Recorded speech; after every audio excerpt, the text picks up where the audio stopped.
after doing that demo, ironically, I came back to India and a family emergency. I remember at that time just thinking to myself, okay, I'm back in India. I'm not going back to the US. And now music is out of my life. But nevertheless, I kept feeling that somewhere, somehow, it'll happen, you know. It was literally at a friend's show that I was sitting in the audience. And all the boys, the musicians who were doing the show, forced me to come up and sing one song after the interval. And I remember just going and singing, banging out this one song, and the whole theater erupted, you know. It was like, it was really like a miracle had taken place for me, you know. And the next day I was written about as the guy in the red shirt. They didn't even know my name. Way back in time, wasn't so very long ago. Riding out in the country, I had to let you know you can run on the highway to heaven, where hearts collide, and then left there to bleed and run.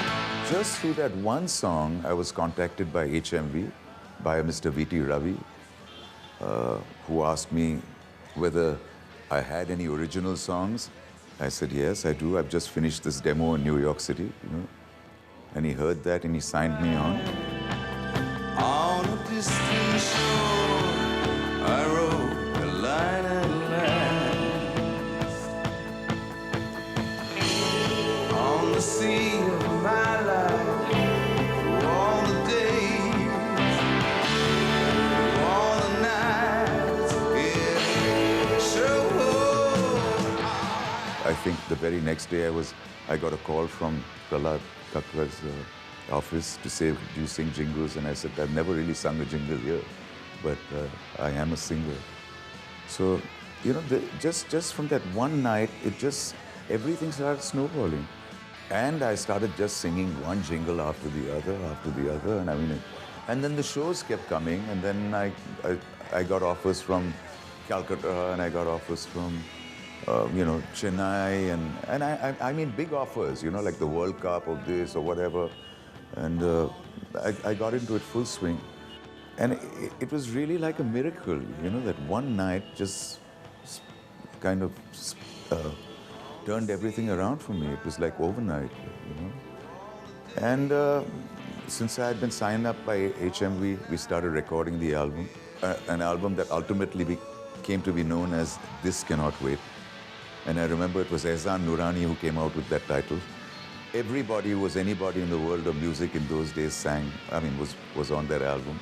There was people like the great Louis Banks, Leslie Lewis, Mahesh Tinaikar, Zubin Balaporia, Shiv Mathur, Uday Benegal sang some harmonies for me, Carl Peters, Ehsaan I've mentioned, you know, so it was like everybody pitching into their album. And somehow what we came out with, I thought was really great, you know, for a first attempt at guys who had never really done an album, you know. And that was released, and I think it was very, very successful, actually. And it was a wonderful experience because I got to meet so many of these wonderful, wonderful people, you know. And I think it still sounds very nice. I mean, it makes me smile when I hear it, you know. And they left there to bleed and run on the highway to heaven, where hearts collide. And they left there to bleed and